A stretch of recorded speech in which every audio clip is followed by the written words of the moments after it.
biblical stories, because they're the most fascinating stories. Take them, modernize them, the same message. I don't want to change what God is saying, but I want to make it relevant for, in the sense of the audience, what society is, where it's going. I want to make it appealing to them, for them to watch it and to learn, and then give them the choices to receive Christ or not. That's what it's all about. Yes, yes.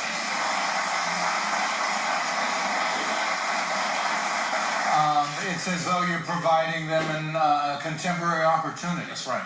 That's right. And you know, I think that is so important for young people to do, young filmmakers such as yourself, to contemporize, to make it, bring it into the next generation. That's right. That's right. Because this story is 2,000 years old and older. That's right. But the reality is, it's just as young as today. That's right. That's right. You hit it on the head. Christ is real today, just as real as he was on the cross. That's right. And when he arose afterwards. That's right.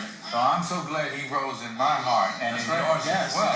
And I just, like I said, I'm so honored to be here. I watched a lot of your stuff. And listen, I want him in my next film. Can we? I got you. Look, you got me in front of them. I'm going to do everything in my power to be a part of your next film. Thank you. All right? All right. And thank you for this outward invitation. Yes. My agent will be calling you.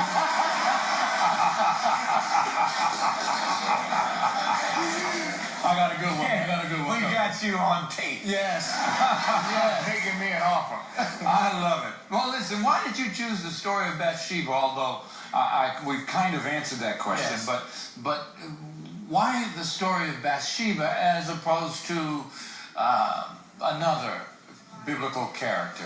Because we find people every day in the same David and Bathsheba situation. Oh, and you find it in the church. In the church and politics, somebody's always doing a press conference.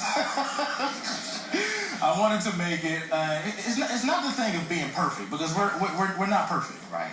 But the thing is to, if you fall into sin, to recognize it and get rid of it. Yeah, yeah. You see what I'm saying? And that's the whole thing. We all fall short, but to recognize, because like I said, it's like a cancer. It will spread to your family. It will spread to your kids. It will disrupt your life, your destiny, and you may not fulfill everything that God has for you. He'll forgive you. He'll restore you, but there's some things that you can hinder yourself because of iniquity. Do you find yourself sitting in church sometimes?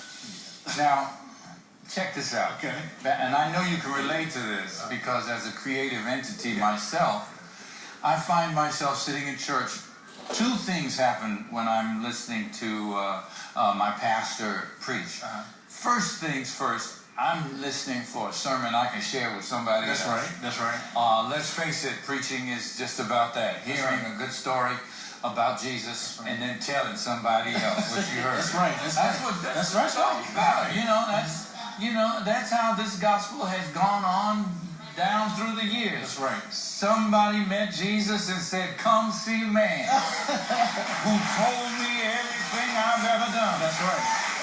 And then the next person hears the story and tells it. So I listen when the pastor's preaching and I hear a sermon. I want to know, what can I take somewhere? That's right. But on the other side, sometimes I see a vision of a film or a play. That's right. Does that ever strike you while you're sitting? I'm tormented. Is that right? Every Sunday I'm looking at it. I'm like, how can I turn into a movie? This will be a great theme. So yes, I relate to that. Everything. My mind is, when you're in the zone, when you're moving, when you're in the place that God has you, these things just come to you. They come, ideas, stories. And I say, because a lot of young people ask me, how do you get into movies? How do you direct movies? And this is what I say. Paul said this. He said, make full proof of your ministry. Despise not small beginnings. So whatever God has given you, the gift that God has given you, master that. If one or two people show up, be grateful for one or two people. You keep going. And this is what I learned. I don't care. You don't always have to be in L.A. Now, I'm saying L.A. is the town, but you could be in Africa, Europe. If you're in God's will, opportunity will haunt you down. It will find you.